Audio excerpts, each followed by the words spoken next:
Voice audio clear है? Audio video clear है? Please confirm.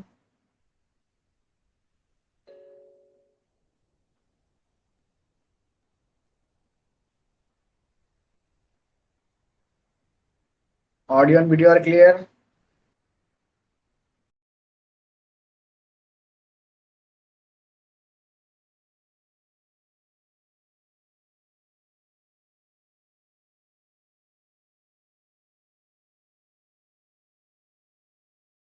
Good afternoon everyone.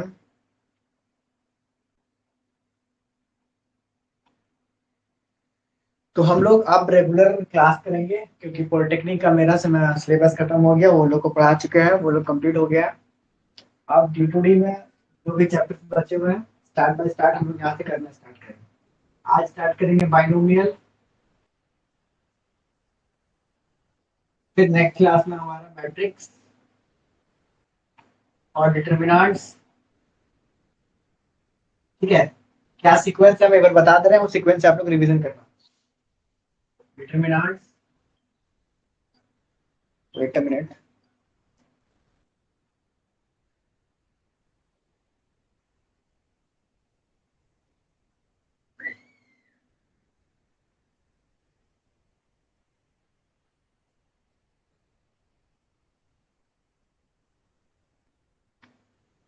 ठीक है, इसके बाद स्ट्रेट लाइन और सर्कल एक साथ करेंगे। ठीक है, फिर फंक्शन एक क्लास में करेंगे और लिमिट और कंटिन्यूटी एक क्लास में करेंगे। ट्रिग्नोमेट्री हम करवा चुके हैं क्या? ट्रिग्नोमेट्री हो चुका है क्वेश्चन प्रैक्टिस ट्रिग्नोमेट्री का?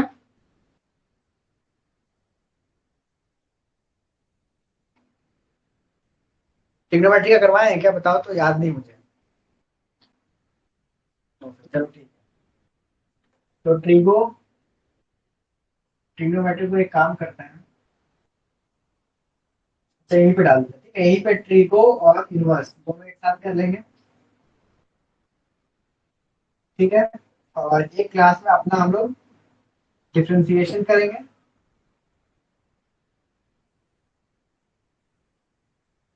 एक क्लास में एओडी और एक क्लास में वेक्टर। तो ये हमारा फॉर्मेटिंग रहेगा। कितना दिन? 1 2 3 4 5 6 7 8 9, 9 डेज में पूरा अच्छा से हम लोग सारा कुछ कवर करें। ठीक है, 9 डेज ही क्लास होगा। बाकी उसके बाद क्या है, देखो डी टू डी का एग्जाम है ना, हम जितना भी करवाएं 1 घंटा में 7 8 10 15 12 13 क्वेश्चन करवा पाएंगे। आप लोग वही 1 घंटा में मैक्सिमम मेरे से ज्यादा 20 25 क्वेश्चन सॉल्व कर लोगे। ठीक है, तो जो ट्रिकी क्वेश्चन है जिसमें हम कुछ सीखने को मिले, कुछ लॉजिक सीखे, वो क्वेश्चन हम यहाँ करवाएंगे। ठीक है, 10 दिन 12 दिन ये पूरा मंथ हम लोग खींच लेंगे। मतलब समझ जाओ कि 30 मैथ तक हम क्लास लेंगे और कोशिश करेंगे कि ये पूरा चैप्टर कंप्लीट हो जाए। बाकी आप लोगों को क्या करना है, 8 को एग्जाम है ना, 8 जून को एग्जाम है। 1 से लेकर 7 तक आप लोग, 1 से लेकर 6 तक खुद से क्वेश्चन प्रैक्टिस कीजिए, जितना कर सकते हो करो। बाकी 7वां दिन है,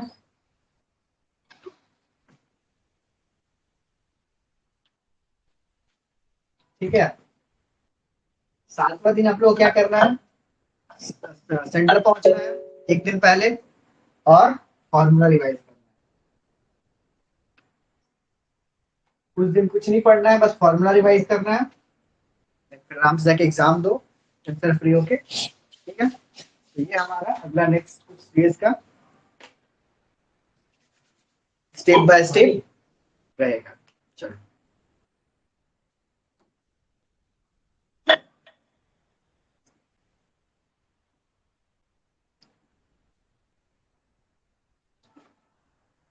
और ये जो हम लिखे थे चैप्टर 1 को मुझे मैसेज कर देना, तो इस हिसाब से हम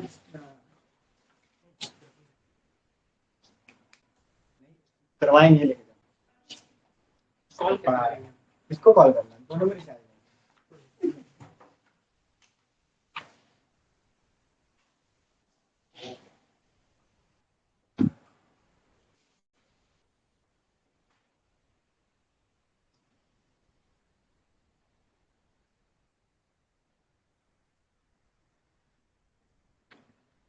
चलो तो आज स्टार्ट कर रहे हैं अपना हम लोग बाइनोमियल थ्योरम।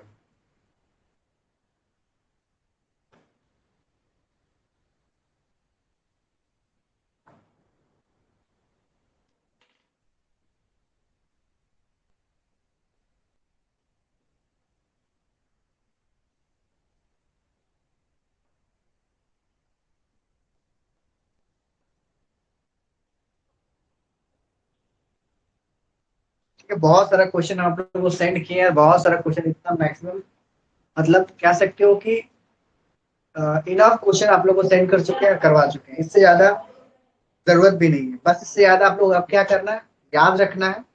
आप मैक्सिमम क्वेश्चन प्रैक्टिस करने का जरूरत नहीं करो, आप जो फॉर्मूला है उसको याद रखें, ठीक है। और पुराना क्वेश्चन ही फिर से एक बार बनाने का कोशिश करो।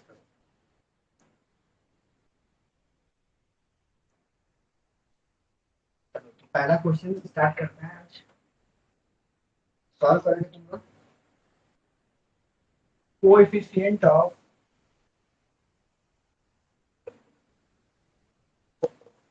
मिडिल टर्म, बहुत इंपॉर्टेंट क्वेश्चन है। मिडिल टर्म से हर साल क्वेश्चन आता है। नया क्वेश्चन आप नहीं बनाना कि न्यू टाइप का क्वेश्चन प्रैक्टिस करा, ऐसा नया बताइए। नया कुछ नहीं है, यही सब क्वेश्चन आता है।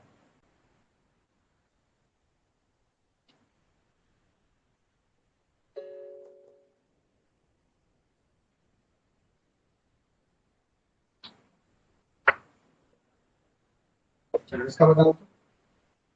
ऑप्शन हम ले रहे हैं 5 फैक्टोरियल, 6, 216, 8 फैक्टोरियल।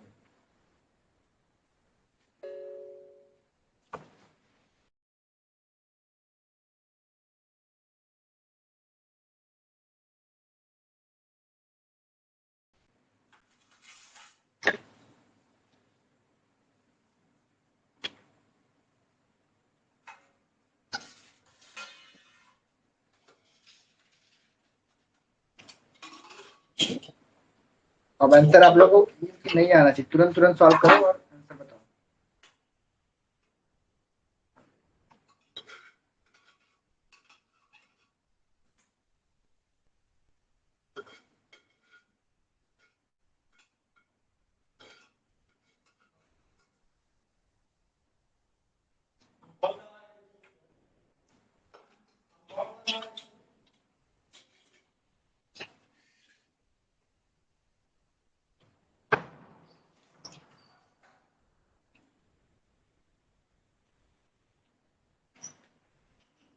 आपने बनाया है।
ठीक है, सी। चलो थोड़ा सा इसको रिवाइज करते हैं, इससे नहीं बना।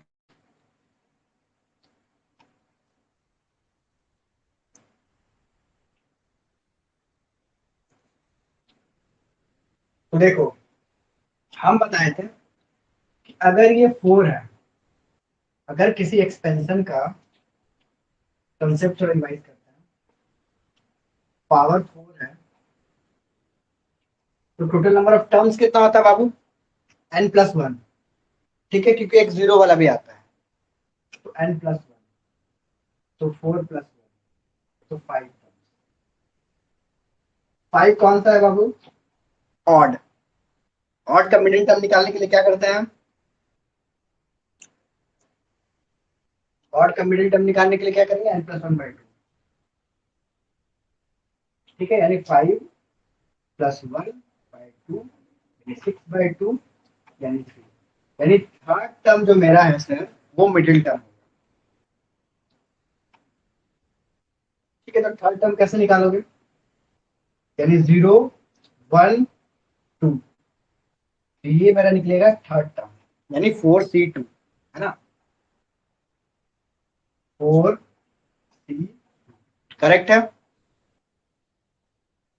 उसके बाद जो भी करोगे 2 की पावर, ठीक है, और 3 की पावर x वो आप लोग करके बता चुके थे हम, जो रहेगा नीचे वो, और 3x की पावर 4-2 माइनस करोगे जो, ठीक है, 4-2। अब हम लोग को क्या पूछा है, सिर्फ कोफिशिएंट पूछा हुआ, यानी इससे कोई मतलब नहीं है, सिर्फ इससे आ जाओ। तो 4C2 कितना होता है,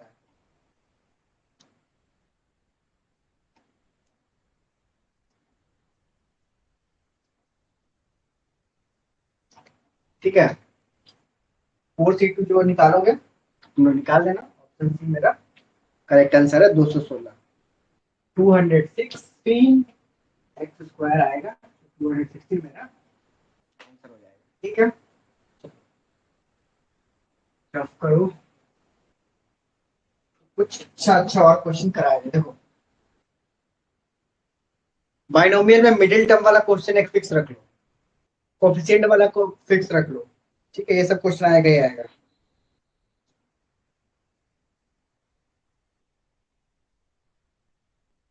देखो ये क्वेश्चन भी आने का चांसेस बहुत ज्यादा है,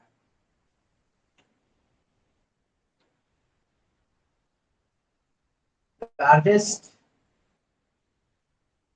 कोफिशिएंट, ठीक है, ये सब इंपॉर्टेंट क्वेश्चन है, बहुत ज्यादा स्टार लगा ऑफ द एक्सपेंशन,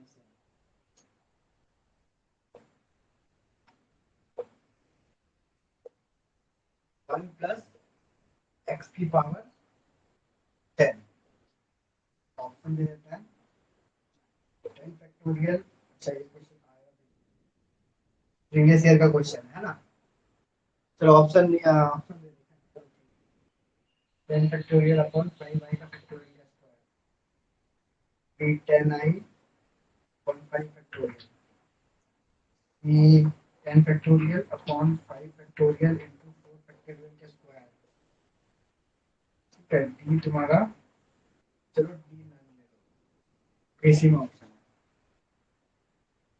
ठीक है, इसको सॉल्व भी किए होंगे तुम लोग तो पता ही होगा, ए होगा,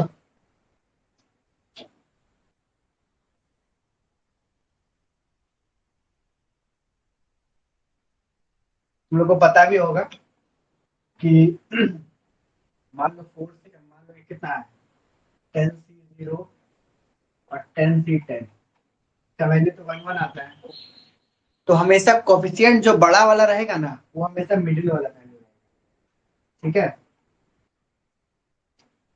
मिडिल टर्म का जो वैल्यू कोफिशिएंट रहेगा वो हमेशा बड़ा रहेगा, ठीक है, ए होगा बाबू, ए होगा।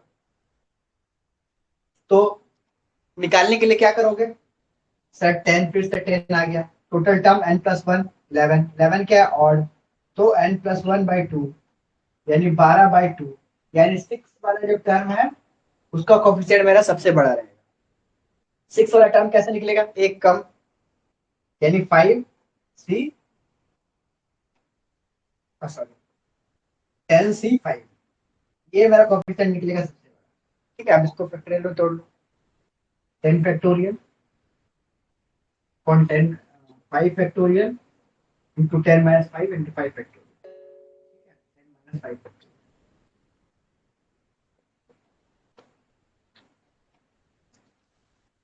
इजी है। तो यहाँ 5 × 5 तो 10 factorial into 5 factorial into 5 factorial, 10 factorial into 5 factorial का होल स्क्वायर, ठीक है बाबू, समझ गए, शॉर्ट ट्रिक बता दिए, ठीक है, ध्यान रखना हमेशा लार्जेस्ट कोफिशिएंट बीच में रहेगा, और मिडिल टर्म निकालना बहुत आसान है,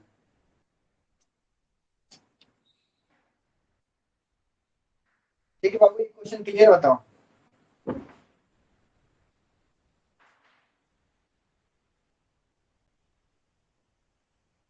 नेक्स्ट बढ़े।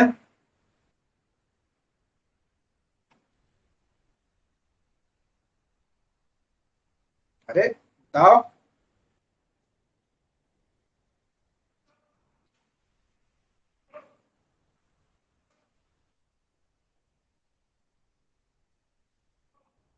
Next next yes. अब एक बार फिर, अच्छा एक बार फिर बताओ।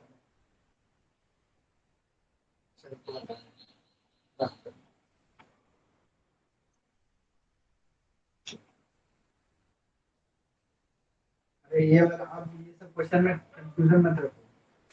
ये सब क्वेश्चन अब फट से बनना चाहिए। देखो हम क्या बोल रहे हैं कि मेरे पास 11 कोफिशिएंट है, तो क्या क्या आएगा?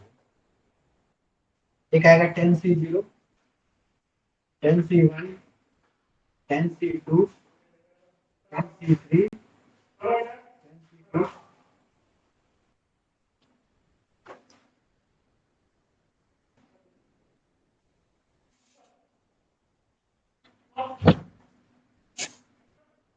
ठीक है, 10C5, 10C6, 10C7, 10C8, 10C9 और 10C10।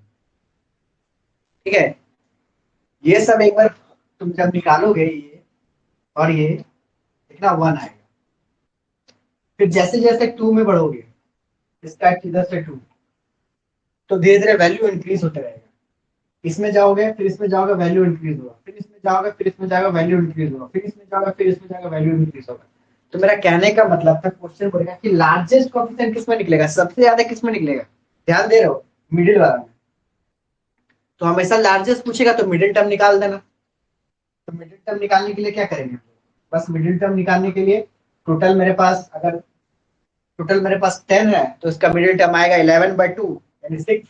एक प्लस जोड़ के आएगा 2। ठीक है, तो इसका हमारा 6वां टर्म जो है वो आएगा मिडिल टर्म। अब मिडिल टर्म क्या करोगे? सिंपल, 6वां टर्म बोला यानी 5, यानी 10C5। बस ये तुम्हारा 10C5 आ गया। और हमको इससे मतलब नहीं है। ठीक है, इससे तो मतलब नहीं है, ये x की पावर 5, इससे तो कोई मतलब नहीं है हमको, बस हमको कोफिशिएंट चाहिए। कोफिशिएंट निकालने हम लोग को आता है बाबू। ऊपर वाला का फैक्टोरियल अपॉन नीचे वाला का फैक्टोरियल अपॉन दोनों का सब्ट्रैक्ट, n फैक्टोरियल और 5 फैक्टोरियल का होल स्क्वायर। ठीक है, हो गया। इससे अच्छा से कोई नहीं समझा पाएगा। ठीक है, बड़ा आसान सवाल है। बाकी जो सॉल्व कर लिए 1 मिनट में, 2 मिनट में, उनको पता है कि कितना बच्चा वाला या मेरा वाला सवाल है।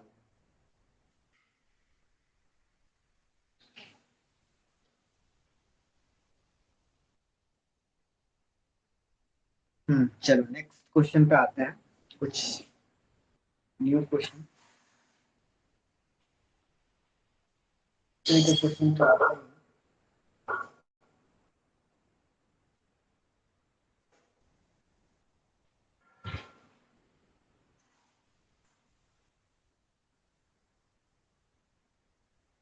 क्वेश्चन,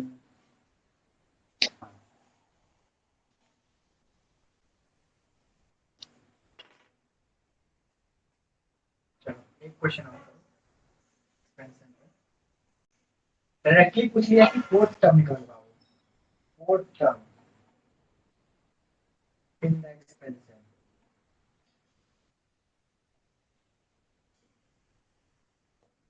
x माइनस 2y के बारह 2।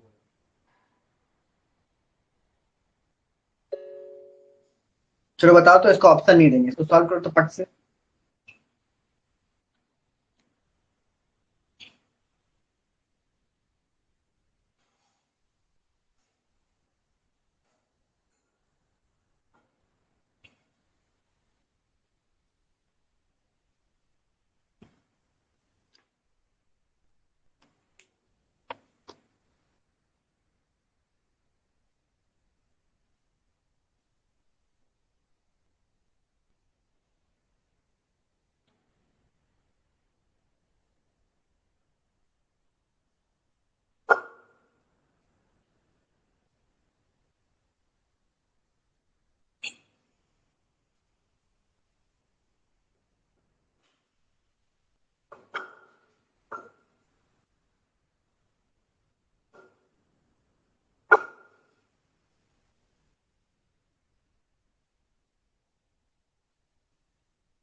12c3 12 की पावर और -2 की पावर, ठीक है, बाकी सब हो गया।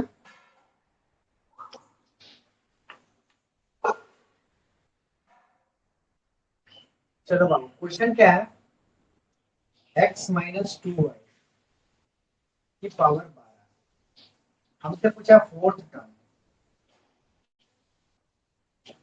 फोर्थ टर्म पूछा तो क्या निकालेंगे, 12c3, ठीक है, ये हमारा फोर्थ टर्म हो जाएगा।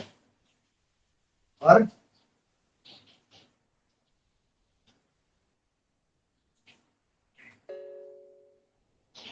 ठीक है, और x की पावर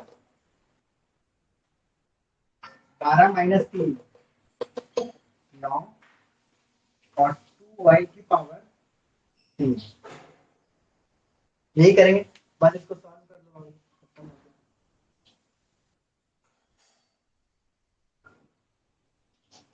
तुम एक काम कर लो, x के पावर इसको भी -2 की पावर 8 को बाहर निकाल लो। एक काम करो, इसको ऐसे रहने दो, 12c3 इंटू -8 कर लो, क्यूब है ना, -8 x की पावर 9 इंटू वाई की पावर 3। अब इसको सॉल्व कर लो, 12 factorial upon 9 factorial into 3 factorial और -8, ठीक है, x पावर 9 और y पावर, ये आएगा। बाकी तुम लोग आगे फैक्टोरियल निकाल लेना। फैक्टोरियल निकालने हम नहीं बताएंगे क्योंकि ये बहुत बार बता चुके हैं। इसके बाद जितना सॉल्व कर रहे हो वो कर लेंगे। आंसर हम बता दे रहे कितना है, वो मैच कर, -1760 x पावर 9 y पावर।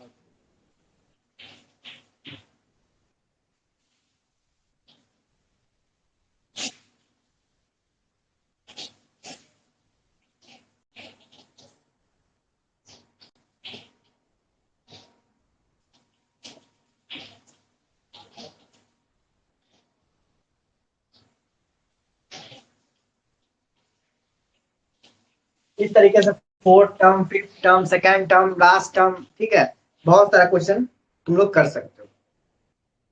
अब बताओ बाबू, क्या कोई हैंडल्स कर रहा है, कौन है, प्रिंस? हाँ बोलो प्रिंस। हेलो, बोलो। चलिए कर दिया, चलो ठीक, ठीक है। आप देखो, इसमें क्वेश्चन कुछ हम बता रहे थे, तुम लोग को क्या क्या प्रैक्टिस करना है, ठीक है। इसमें तुम्हारा सबसे इम्पोर्टेंट लार्जेस्ट टर्म बता दिए कैसे निकलेगा, मिडिल वाला टर्म लार्जेस्ट टर्म, दूसरा मिडिल टर्म और बॉड, ओड इवन। ओड में एक मिडिल टर्म होगा, इवन में दो होगा, तो दोनों ऑप्शन में होगा तुम्हारे पास, ठीक है। कोफिशिएंट निकालना किसी का भी, लाइक फर्स्ट, सेकंड, थर्ड, कुछ भी, फोर्थ, फिफ्थ, कुछ भी तुमको दे देगा, उसको निकालना आना चाहिए, ठीक है। तो ये सब क्वेश्चन बहुत इजी है, तीनों पे एक एक क्वेश्चन हम करवा दिए हैं, ठीक है। बाकी fourth term, fifth term, six term जो पूछेगा अब निकाल लेना। तो बाइनोमियल में ना तुम लोग फुल फुल मार्क्स उठा लोगे, क्योंकि बाइनोमियल में ऑप्शन ना सेम सेम नहीं रहता, अजीब अजीब ऑप्शन नहीं रहता, ठीक है, तुम सॉल्व कर सकते हो। चलो, इस तरीके से क्वेश्चन कभी कभी बहुत आता है T2T में, उसको भी देख लेते हैं। If n is positive integer,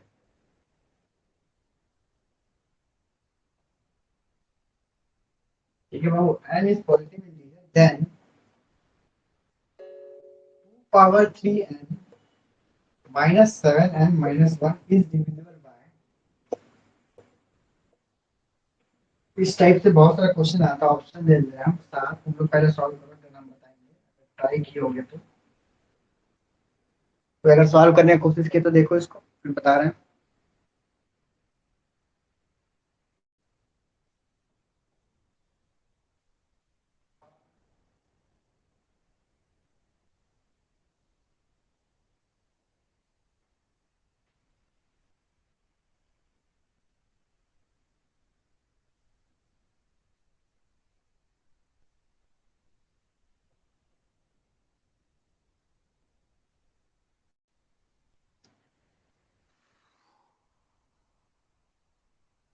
sir एक बार टर्म इंडिपेंडेंट ऑफ एक्स वाला कंसेप्ट बताते। अच्छा ठीक है, रुको,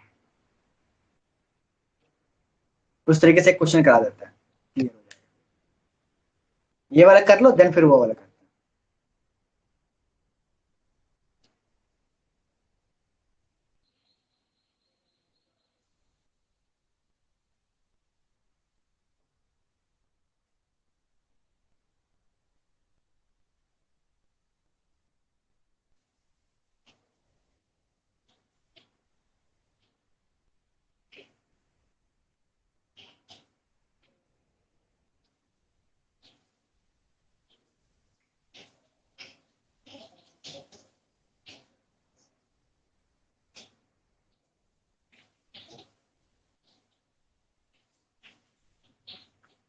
49, चलो 80 सॉल्व किया है, बहुत बढ़िया। चलो इसका कंसेप्ट थोड़ा सा आप लोग को अजीब लगता होगा, मतलब सॉल्व किए बट क्लियर नहीं होगा, तो हम बताते हैं इसको कैसे सॉल्व करो। सबसे पहले देख लो, पहले इसको नॉमिनल फॉर्म में ले आओ, यानी मिनिमाइज कर लो। तो 2 पावर 3 कितना होगा, 8 की पावर n -7n -1। ठीक है, ये कर लिए। देन फिर इसको इक्वेट कर दो 0 से। ठीक है, डिविजिबल ही देखना है तो इक्वल टू 0 करना होगा। उसके बाद 8n इक्वल टू 7n +1। इसको एक सेकंड कॉल आया है।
सेकंड तुम लोग सॉल्व करो, थोड़ा 1 मिनट हम आ रहे हैं।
ठीक है, आगे हम ये क्वेश्चन यहाँ तक कंटिन्यू करते हैं। तो हम लोग क्या किए हैं, इसको पावर ले लिए, उधर कर लिए। अब देखो एक इसमें बहुत इंपॉर्टेंट चीज, अगर यहाँ से n कॉमन ले लिए तो क्या होगा। ठीक है, ये 8 की पावर होल n हो गया, और यहाँ 1 प्लस अगर 7 कर दिया जाए तो पूरा हम n में ले सकते हैं, ये कर सकते हैं।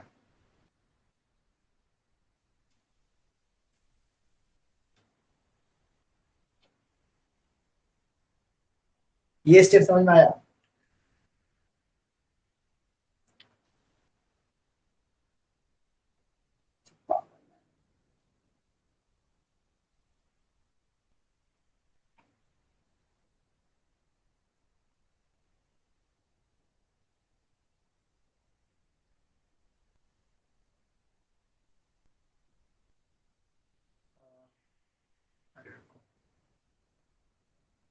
तुम लोग एक तरीके से और इसको सॉल्व कर सकते हो। एक,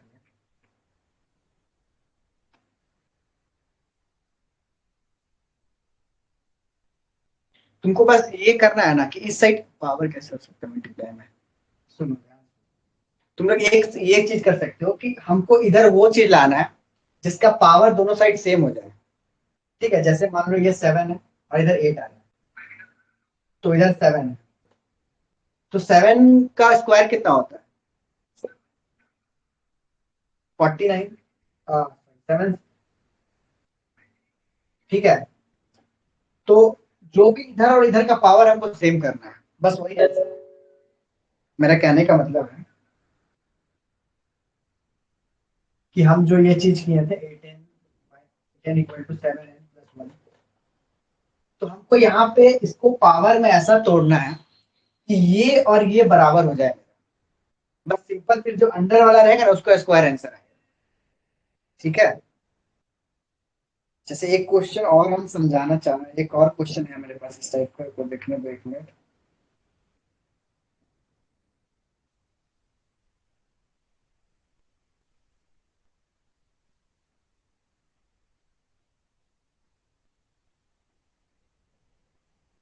एक सेकंड क्वेश्चन देखने दो।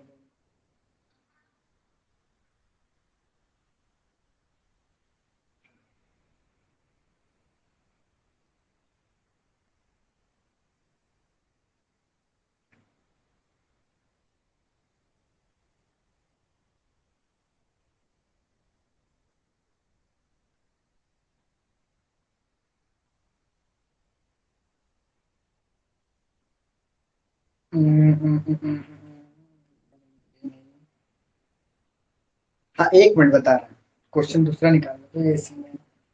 चलो एक इसको इस तरीके से भी कर सकते हैं, 8n-1 - 7।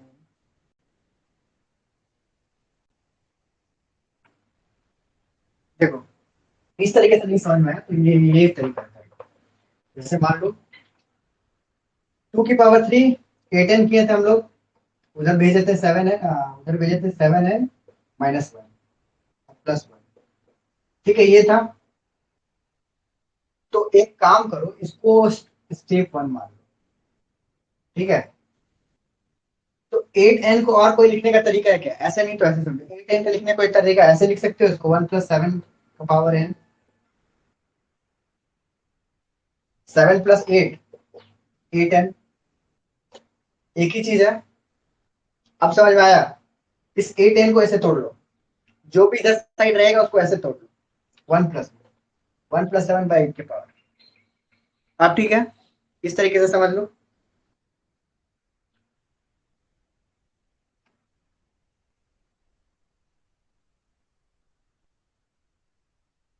अब इसमें बाइनोमियल थ्योरम लगा दो। ये तो मतलब फैक्टर निकल गया ना।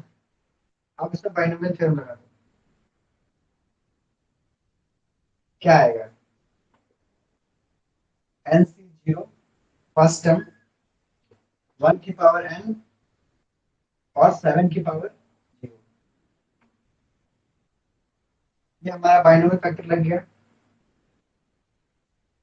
ठीक है, अब जो फैक्टर हम लोग को मिला ना, ये इसी के पावर में आंसर होगा हमेशा, देखना।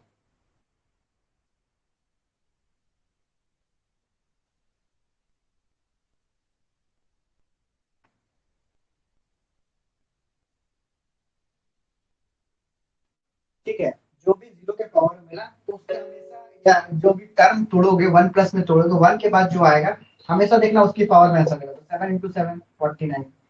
जैसे यहाँ मान लो 8 रहता तो 8 × 8 64। इस तरीके से हमेशा आंसर चलेगा। ठीक है, तो ये कोई लॉजिकली तुम्हारा स्टेप बाय स्टेप सॉल्व होने वाला नहीं, ये लॉजिकली सॉल्व करने वाला क्वेश्चन। एक क्वेश्चन और हमको अगर मिल जाए तो हम उनको और करवा दें, बट है नहीं ऐसा क्वेश्चन मेरे पास।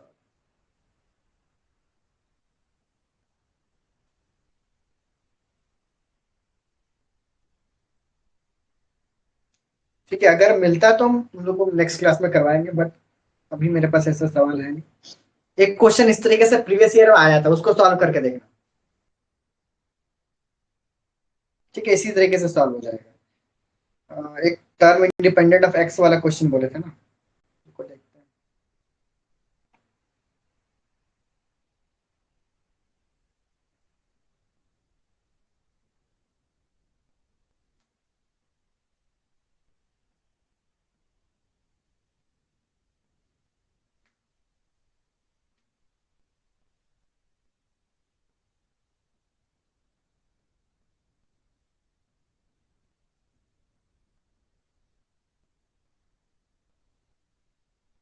चल एक बार समराइज कर। अच्छा रुको बाबू, अरे देखो तुम लोग को इसमें क्या करना है, इसमें सॉल्व नहीं करना है।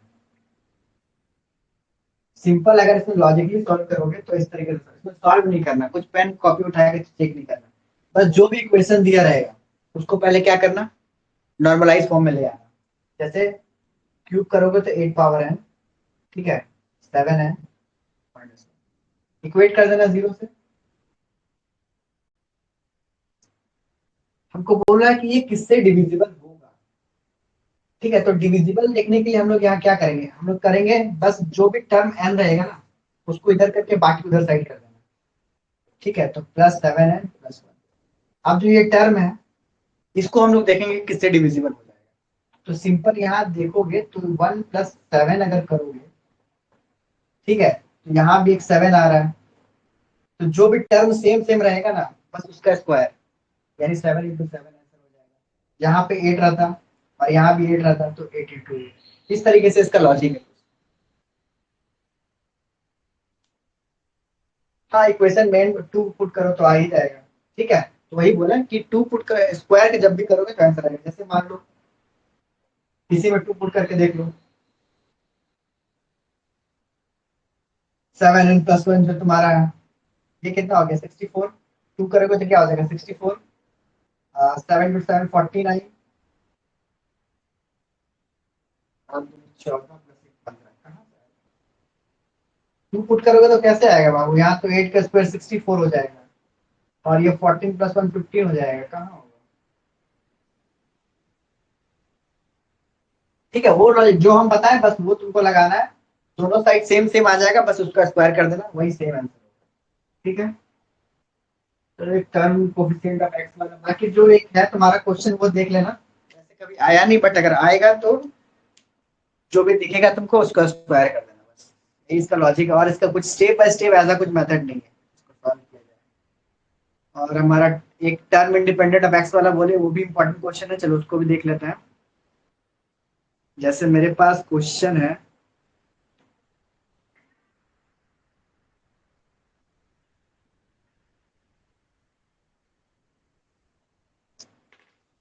मान लो ये क्वेश्चन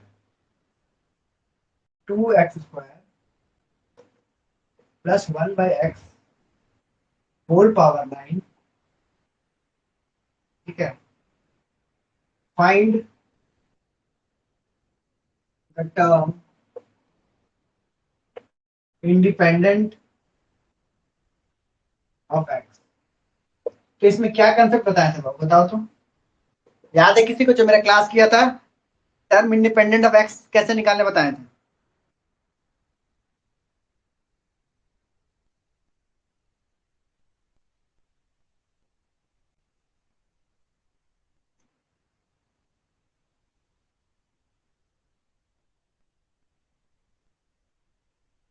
एक्स की पावर 0 कर दो, बहुत बढ़िया। एक्स की पावर 0, चलो वेरी गुड। मतलब समझ जाओ कि सबसे पहले इसको करो, इसको जनरल टर्म में ले आओ। उससे पहले भी स्टेप है बाबू, जनरल टर्म में तो लाना होगा, पहले जनरल टर्म में ले आओ। जनरल टर्म में लाने के लिए 2x² + 1/x की पावर 9 को अगर जनरल टर्म में लाया जाए, कैसे लाओगे, एनसीआर। ठीक है, नीचे तो पता नहीं है तो एनसीआर 2x की पावर हमारा n-r। चलो और तुम सॉल्व करो तो पहले, 1 मिनट, r = 6 रुको। जो पूछा उसको भी बताना ही होगा।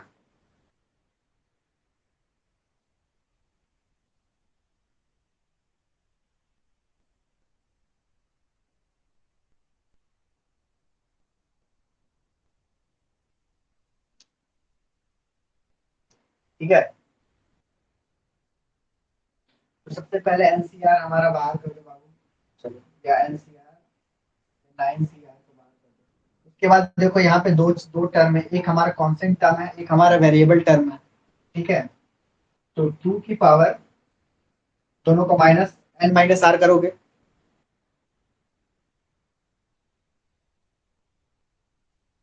एक्स स्क्वायर को अलग से लिख लो, यहाँ भी n - r। ठीक है, उसके बाद 1/x है। 1/x में क्या करोगे, सिर्फ r। ये तोड़ने वाला कंसेप्ट अगर आ गया, ये सीख गए, तो टर्म इंडिपेंडेंट ऑफ एक्स कुछ नहीं। ठीक है, बाकी आगे ऊपर सॉल्व कर रहे हैं। ये तो आ गया, समझ में आ गया। देन हमारा क्या करो, 2 पावर n - r। उसके बाद x को पावर मल्टीप्लाई कर दो, यानी 18 - r। और ये x को ऊपर कर दोगे तो क्या आ जाएगा, x - 1, यानी -r। बस x की पावर को क्या करो, 0 कर दो, कहानी खत्म। अच्छा, यहाँ पे 2 होगा ना, तो 18 - 2r - r = 0।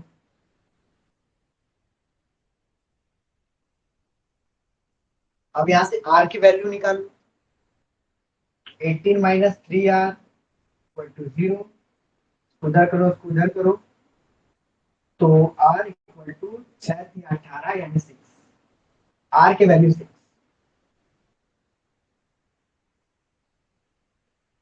ठीक है बाबू।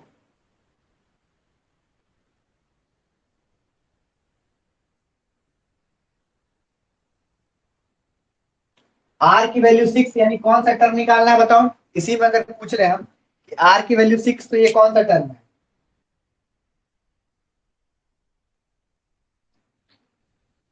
अच्छा, रिपीट कर रहे हैं, 7 टर्म, बिल्कुल सही बात। ये हमारा 7 टर्म है, क्योंकि 0 से स्टार्ट करते हैं। ठीक है, चलो, तो बात ये है, एक बार फिर से रिपीट करता है बाबू। अच्छा, इसके बाद पहले कंप्लीट करने दो। देखो, कुछ नहीं किया, ये सब क्वेश्चन में कुछ नहीं है। पावर कितना था, 9। ध्यान से समझो फिर से, 2x² + 1/x की पावर। ठीक है, ये लास्ट क्वेश्चन है, इसके बाद तुम लोग खुद से सॉल्व करना।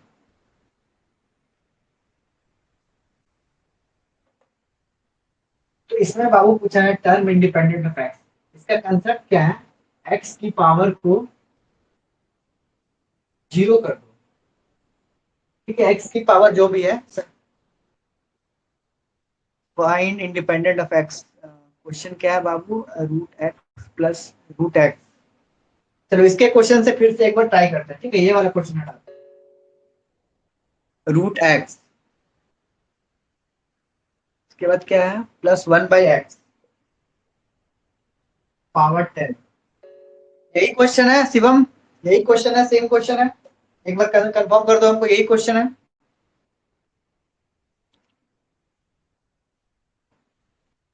शिवम, यही क्वेश्चन है सेम जो हम लिखे बोर्ड पे।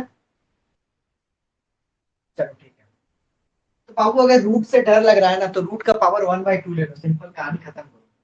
रूट का पावर 1/2 ले लो, एक्स की पावर 1/2 ले लो। ठीक है, तो एक्स की पावर 1/2 +1/x की पावर 10, ये तो और इजी सवाल है। ठीक है, उसके बाद हम लोग को क्या निकालना है, इसका जनरल टर्म। जनरल टर्म कैसे निकालोगे, 10 CR। आर का वैल्यू पता नहीं हम लोग को, तो 10 CR, 10 CR। उसके बाद एक्स, फर्स्ट टर्म का पावर 1/2, दोनों को माइनस करो, यानी 10 - r। सेकेंड टर्म क्या है, 1/x को ऊपर भेजोगे तो x की पावर -1 हो जाएगा। ठीक है, और नीचे r। आप पावर को मल्टीप्लाई कर दो, कहानी खत्म हो गया, लोग क्वेश्चन सॉल्व हो गया। मल्टीप्लाई करोगे तो 10/2 होगा, फर्स्ट में 10/2, 10/2 5, उसके बाद R/2। ठीक है, यह हम पूरा करके दिखा देते हैं। एक बार इससे मल्टीप्लाई, या पूरा कॉमन ले लो, ऐसे ही ले लो, 1/2 10 - R। ठीक है, दूसरा मल्टीप्लाई करोगे तो -R। ये तो सॉल्व कर सकते हो। ठीक है, x की पावर 10/2 कर लो एक बार, और R/2। अब यहाँ पर ये एलसीएम तो सॉल्व कर ही लोगे यार, एलसीएम लोगे 2 नीचे 10 - R। ठीक है, 10 - R/2।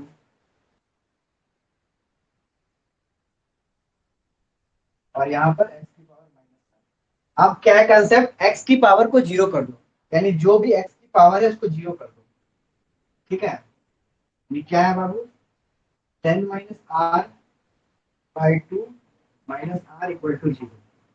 अब यहाँ से R की वैल्यू निकाल दो, तो 10 - R - 2R, उधर गया 0 हो गया, तो 10 - 3R equal to 0, equal to 0। R की वैल्यू तुम्हारा हो गया बाबू 10/3। R की वैल्यू यही आ रहा, 10/3। चलो ठीक है, R की वैल्यू 10/3।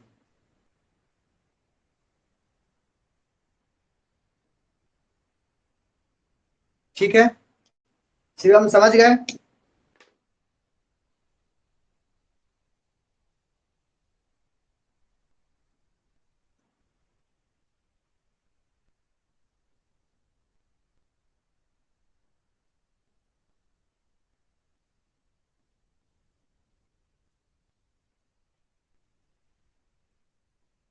बाकी श्वेता समझ में आया आपको, कैसे सॉल्व हुआ?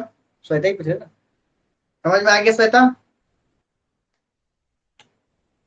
सर आर का वैल्यू डेसिमल में हो सकता है, तो आर का वैल्यू डेसिमल में ऐसे तो नहीं हो सकता, क्योंकि टर्म हम लोग हमेशा इंटीजर निकालते हैं, या 7 टर्म या 8 टर्म या 9 टर्म। बट अगर क्वेश्चन यही है तो आर की वैल्यू तो 10/3 आ रहा है, तो क्वेश्चन में भी करेक्ट है या नहीं, बट क्वेश्चन फ्रेम ही ऐसा हुआ है। इसमें आर की वैल्यू में भी पूछा हो, क्योंकि इसमें 10/2 के टर्म में क्या निकालोगे, 10/3 कौन सा टर्म निकालोगे, बस इसमें आर का वैल्यू पूछा हो। ऐसा क्वेश्चन है क्या, रुको तो देखते हैं।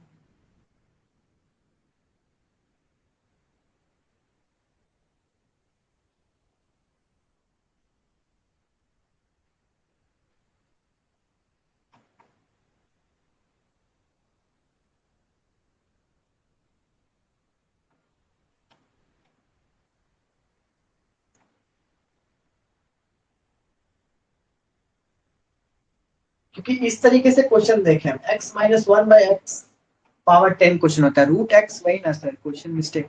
क्वेश्चन मिस आर का वैल्यू 10/3 है, लेकिन साइड में नो इंडिपेंडेंट टर्म लिखा हुआ है। हाँ, तो इसका नो इंडिपेंडेंट टर्म होगा, क्योंकि टर्म ही नहीं है निकला बाबू। 10/टर्म कौन सा टर्म है, 10/3 कोई टर्म है ना, नहीं है। 10 आता, 8 आता, तो हम लोग टर्म निकाल सकते हैं। ठीक है, नो इंडिपेंडेंट, इसका अगर ऑप्शन आएगा तो तुम लोग नन करना, फ्रैक्शन में वैल्यू जब भी आएगा तो नन कर देना। ठीक है, चलो इसके बाद बताओ, और कोई क्वेश्चन में दिक्कत, किसी अलग टाइप में और क्वेश्चन में दिक्कत?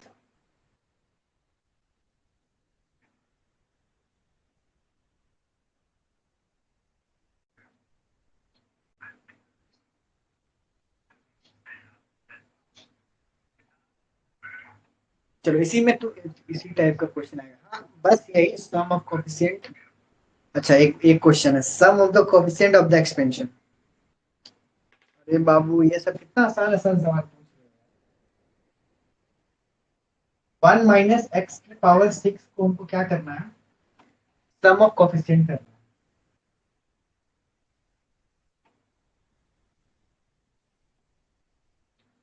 तो इसमें क्या क्वेश्चन है यासिर, इसमें क्वेश्चन क्या है? 6c0 + 6c1 + 6c2 + 6c3 + 6c4 plus 6c5 plus 6c6, बस ये सबको ऐड कर दो, खत्म। ठीक है, बस इसको ऐड कर दो, सारा को सम कर दो, हो गया। ठीक है, बाकी इससे हम लोग को मतलब ही नहीं है, वेरिएबल पार्ट से मतलब नहीं है, सिर्फ कोफिशिएंट बोला है, तो बस इसको ऐड कर दो, हो गया।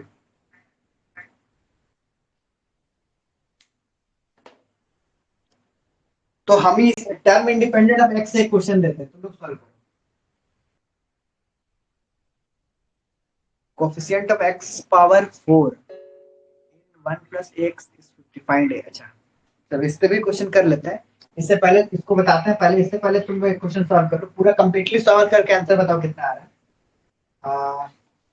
है। एक्स माइनस 1/x की power 10, term independent of x बताओ।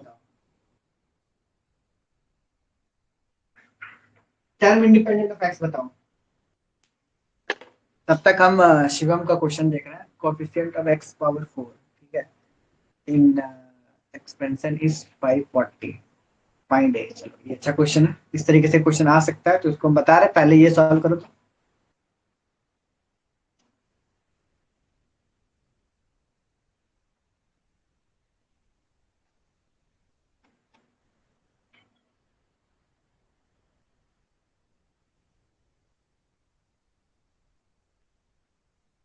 नहीं, टर्म नहीं, पूरा सॉल्व करो, फाइव फिफ्थ टर्म निकालो, इसका फिफ्थ टर्म भी निकाल के बताओ कितना आ रहा है।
कितना आंसर आया?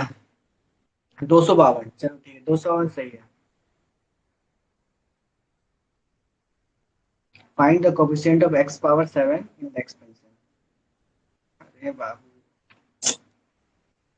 क्या कर रहे हो यार, अच्छा अच्छा वाला क्वेश्चन। सर उसमें -5 भी नहीं है, तो कोएफिशिएंट नेगेटिव में भी आएगा, तो उसका आंसर निकल नहीं रहा। आयुष कुमार शर्मा, इसका क्वेश्चन कब बोल रहे हो? कौन सा क्वेश्चन का बोल रहे हो आयुष? ठीक है, इसका आंसर होगा तुम्हारा -252, माइनस में होगा इसका। देखो यहाँ पे माइनस है ना, तो कहीं ना कहीं माइनस आएगा ही, -252 होगा, ध्यान दो।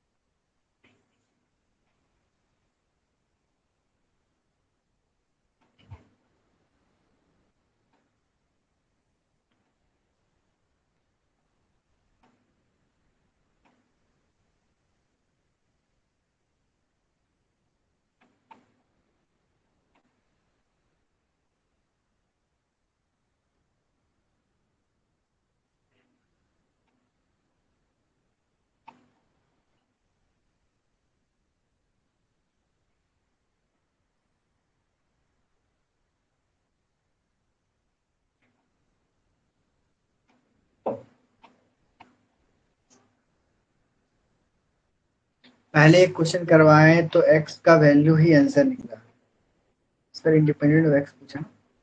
हाँ, टर्म जो है पूछा बाबू, जैसे टर्म निकला ना 5, टर्म तो निकाल, जैसे आर का वैल्यू निकाल लिया, जैसे आर का वैल्यू निकाल लिया 5, तो ये कौन सा टर्म है बाबू?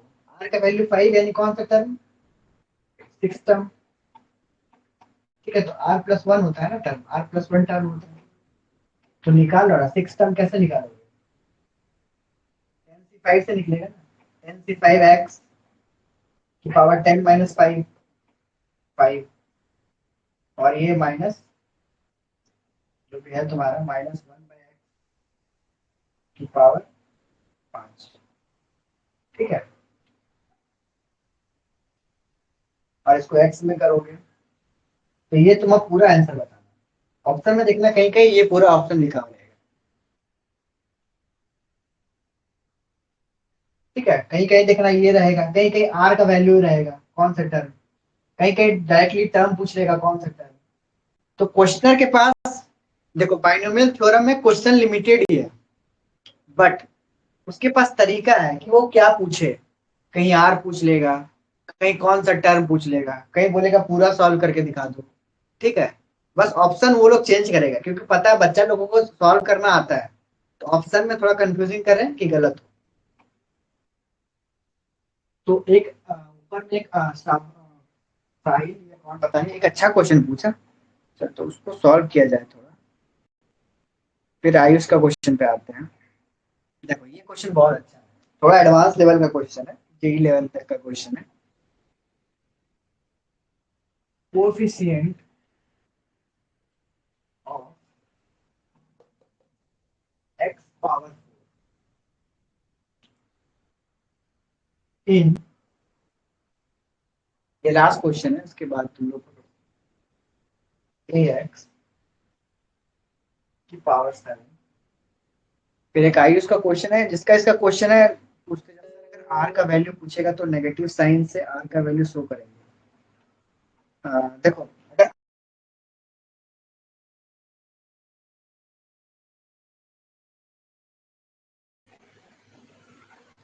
देखो अगर आर का वैल्यू पूछेगा ना तो नेगेटिव साइन से क्यों करोगे यार,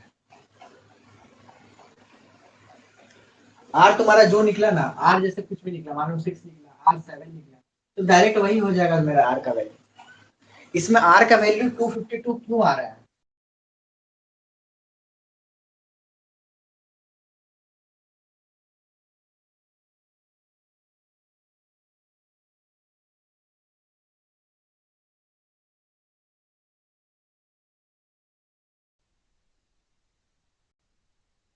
ठीक है, -252 इसलिए आ रहा है क्योंकि हम देखो वहां पे क्या है x, और एक x की वैल्यू क्या था 5, और एक -1 पर x था ना बाबू, माइनस एक्स था ना, तो इसको अगर तुम ऐसे ले लो ये तो माइनस रहेगा ही, इसको ऊपर कर दो बाबू तो x की पावर माइनस में आ जाएगा नहीं, और यहाँ भी क्या था 5, अगर इसको सॉल्व करोगे तो माइनस में आएगा ना आंसर।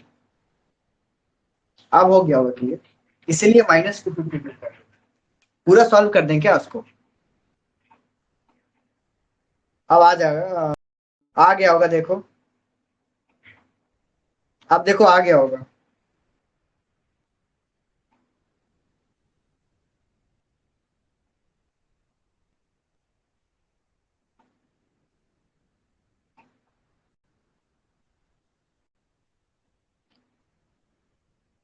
अब आ गया होगा, तो उसमें -252 क्यों आ रहा है, किसी को दिक्कत है क्या? पूरा सॉल्व कर दें क्या?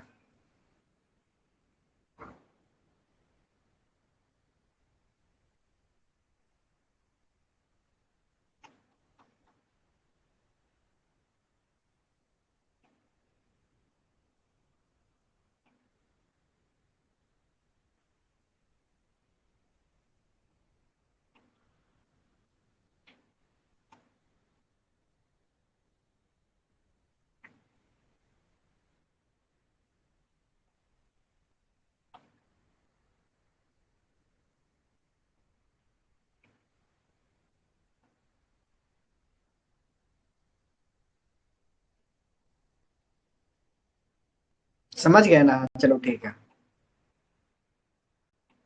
चलो इसको सॉल्व करते हैं, ये क्वेश्चन पे आ जाए, वो सब इजी इजी क्वेश्चन पे हटाओ। और इससे क्या था आगे, इस तरीके से क्वेश्चन आने का चांसेस बहुत कम है, बट समझ जाओ। इस 560, इस 560 तो फाइंड करो बाबू ए का वैल्यू क्या होगा। तो देखो जैसे सॉल्व करते थे वैसे ही सॉल्व करते जाओ, इसमें कोई न्यू ट्रिक नहीं। ए का वैल्यू 2 आ गया चलो ठीक है, बट जिसको नहीं आ रहा है उसको सॉल्व करते जाओ। तो सबसे पहले इसका जनरल टर्म निकालो। जनरल टर्म कैसे निकालोगे? 7 CR, 7 CR 1 का पावर 7 - R और AX की पावर R। ठीक है, इतना कर लिए हो गए।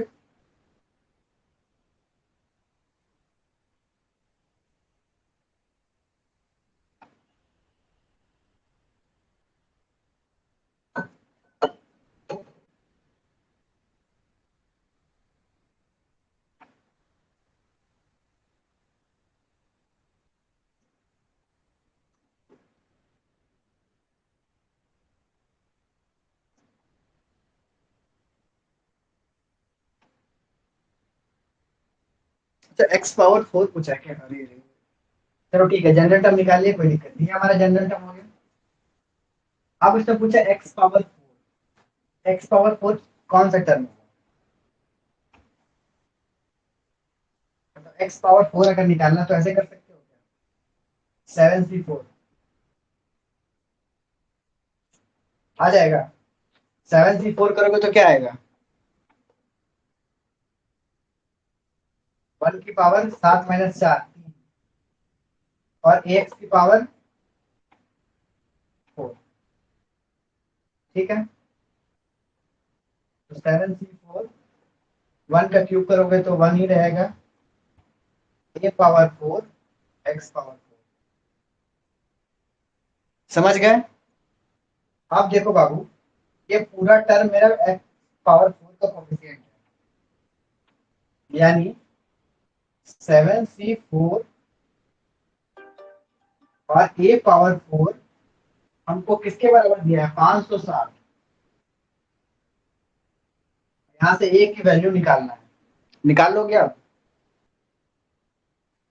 तो देखो क्या करो, 7C4 यानी 7 factorial upon 4 factorial into 3 factorial, ठीक है, into a power 4 equal to 560। अब इसको सॉल्व कर लेना, a के वैल्यू बताओ कितना आ रहा है। तो 7/4 बाबू तुम्हारा आया 35।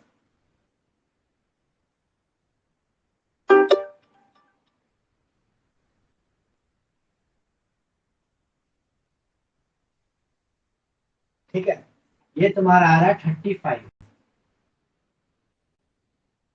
a पावर 4 560/35 करो और इसको काट लो और a पावर 4 बस यहाँ से a का वैल्यू निकालो। ठीक है, हम्म, चलो बाकी तुम लोग इसको आगे सॉल्व कर लेना। देखो इजी क्वेश्चन है, कुछ है नहीं, सब एक ही उल्टा सिल्टा घुमा फिरा के एक ही चीज पूछता है। ठीक है, घुमा फिरा के सब हमारा क्या किस पे आता है? सबसे मोस्ट इंपॉर्टेंट चीज क्या है बाइनोमियल में? जनरल टर्म निकालना आना चाहिए। दो आएगा, हाँ ठीक है, जो भी है।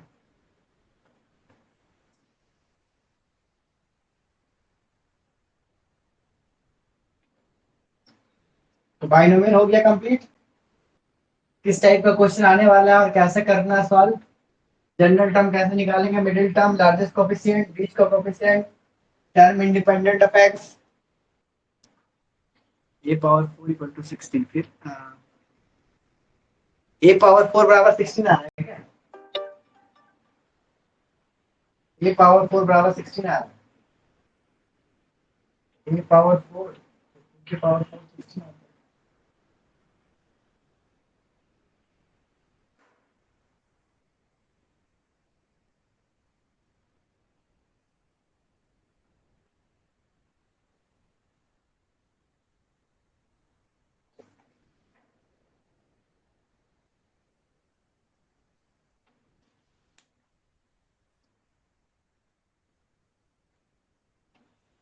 बाबू शिवम कंप्लीट, समझ गए? चलो कोई बात इसका मिस कॉल आया है एक अंकित का। अच्छा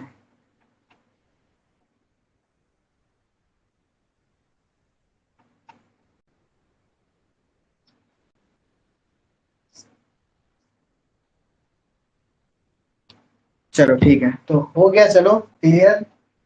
नेक्स्ट क्लास में हम लोग करेंगे मैट्रिसेस एंड डिटरमिनेंट्स। अच्छे से मैट्रिसेस, बहुत सारा क्वेश्चन आता है मैट्रिसेस का, बहुत सारा शॉर्टकट बताएंगे कैसे सॉल्व करना है। ठीक है, पूरा सॉल्व करना नहीं होगा मैट्रिसेस का, शॉर्ट ट्रिक बताएंगे इन्वर्स निकालने का। मजा आएगा उस क्लास में। चलो तब तक के लिए, क्योंकि मैट्रिसेस हम पढ़ाए नहीं है, तो हम इस बार अच्छा से बता देंगे कैसे कैसे सॉल्व होता है। चलो फिर मिलते हैं नेक्स्ट क्लास में, मे भी कल तो होगा, देखते हैं। इस मंथ का एंड तक हल्ला गुल्ला कोई मत करना, जितना क्वेश्चन कियो बहुत क्वेश्चन कर लियो, बस अब रिवाइज करो। ठीक है, मिलते हैं नेक्स्ट सर हम रेगुलर क्लास में। हाँ रेगुलर क्लास ही होगा, क्योंकि हम कहीं सर बताए होंगे कि हम किसी और सेक्शन में क्लास ले लेते हैं, पॉलिटेक्निक का क्लास ले लेते हैं, वहां बता दिए उन लोग का एग्जाम है कल संडे को तुम लोग का। चलो ठीक है, बाय।